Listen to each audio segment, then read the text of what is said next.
Olá pessoal, tudo bom? Sejam bem-vindos à nossa segunda videoaula referente à disciplina de Geografia. E nessa aula a gente vai aprender sobre o continente europeu, sobre a Europa. Acredito que todos aqui já tenham ouvido falar sobre esse continente, principalmente o pessoal que gosta de futebol, quando nós falamos lá da Champions League, né, que é a Liga dos Campeões da Europa. Ou seja, mal ou bem quando nós vemos alguma coisa na TV, sempre falam sobre esse continente, porque de fato ele por muito tempo foi considerado o centro do mundo. Não é à toa que quando nós observamos os mapas mundos que estudamos na escola, percebemos que a Europa está ali bem no centro dele, devido a esse seu histórico, né, desbravador de ter colonizado a América, ter colonizado a África, ter colonizado parte ali da Ásia e também a Oceania. Ou seja, né, os países europeus tiveram bastante influência no que o mundo é hoje em dia. Por exemplo, se nós falamos o português aqui no Brasil, é devido, né, à colonização portuguesa. Muitos países vizinhos nossos aqui falam espanhol devido à colonização espanhola. Temos os Estados Unidos, nessa grande potência que é hoje em dia no mundo, falando inglês devido à sua colonização inglesa lá no passado. Então, esse continente é de suma importância para a gente também. A gente vai falar agora sobre algumas características gerais da Europa. Por exemplo, a Europa ela é formada por cerca de 50 países. E esses 50 países ocupam uma área em torno ali de mais ou menos 10 milhões de quilômetros quadrados, um pouco mais, beleza? É o quarto maior continente do mundo, né? Ou seja, em tamanho de terras não é tão grande assim, mas possuem países de bastante importância ali em cunho mundial, beleza? É importante nós termos em mente também, quando falamos da Europa, relacionando os seus limites territoriais, né, os seus limites naturais.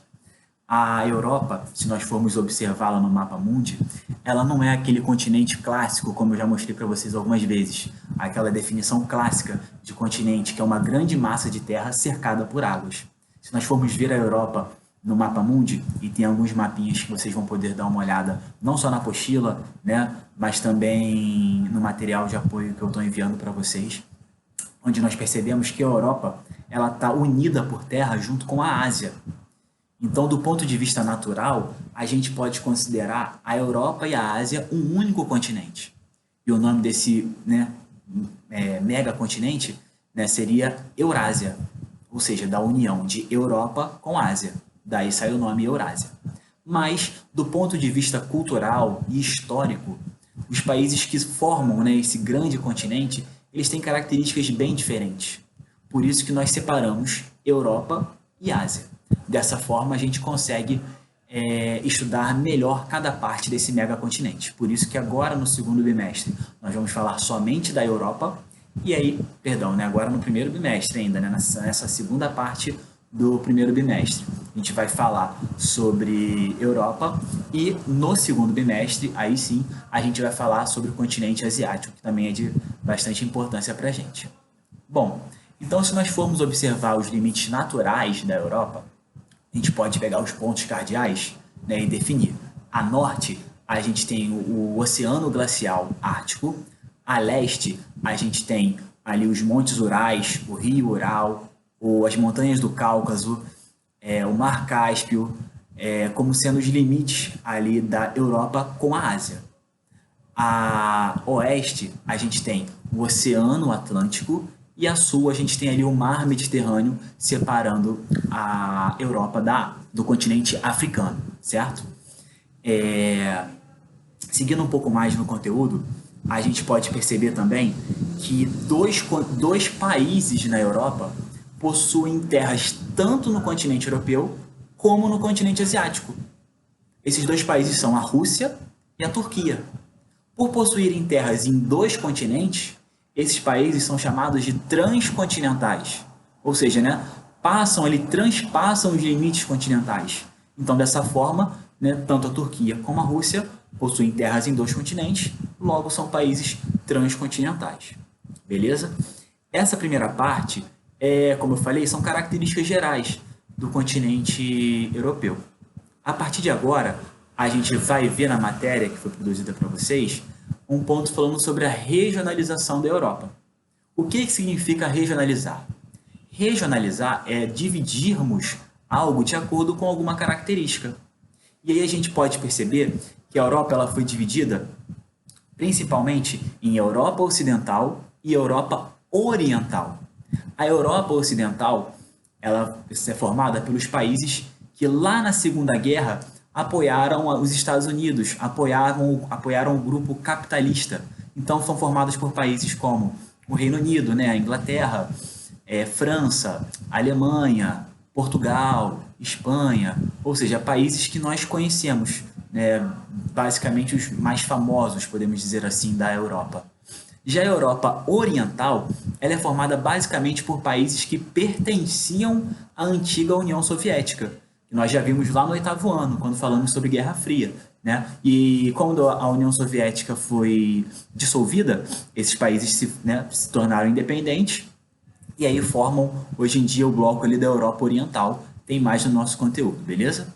Uma outra forma de nós dividirmos, né, regionalizarmos a Europa é de acordo com fatores físicos e econômicos, né? Por exemplo, a gente pode dividir a Europa, né? Manter ali ainda, né, o principal bloco da Europa Ocidental e Oriental, mas subdividimos também em Europa Nórdica, ou a do Norte, e Europa Mediterrânea, ou Europa do Sul. E aí vocês vão ver, nós temos uma outra forma ali de dividir o continente europeu e está tudo explicadinho no nosso conteúdo. Não vou postergar muito aqui mais para não ficar muito corrido. Beleza, pessoal? No conteúdo vão ter algumas questões para serem respondidas sobre isso que eu falei com vocês. No texto eu falo também sobre península. É importante vocês terem em mente o que significa isso, porque o continente europeu ele é formado por diversas penínsulas. Por exemplo, as principais são as penínsulas Ibérica e a Península Escandinava. O que é a península? O que é uma península, né? Para a gente começar. A península, pessoal, é uma porção de terra que ela está quase toda circulada por água, por oceano, mas ela tem uma ligação continental. Ela é como se fosse uma quase ilha, mas não chega a ser uma ilha, né? Tanto que ilha vem de uma palavra que se chama ínsula. Então, península seria quase ilha, quase uma ilha, mas não, né? Tem aquela ligaçãozinha por terra. Se vocês observarem o mapa da Europa que tem aí no material, vocês vão ver que Portugal e Espanha estão quase todos circulados pelo Oceano Atlântico e pelo Mar Mediterrâneo, mas tem uma ligação ali com a França que junta no continente europeu. Então, por isso que é chamado de Península Ibérica, a península formada por Portugal e Espanha. Já a Península Escandinava ela é formada pela Noruega e pela Suécia. Vocês podem observar também no mapa, tá?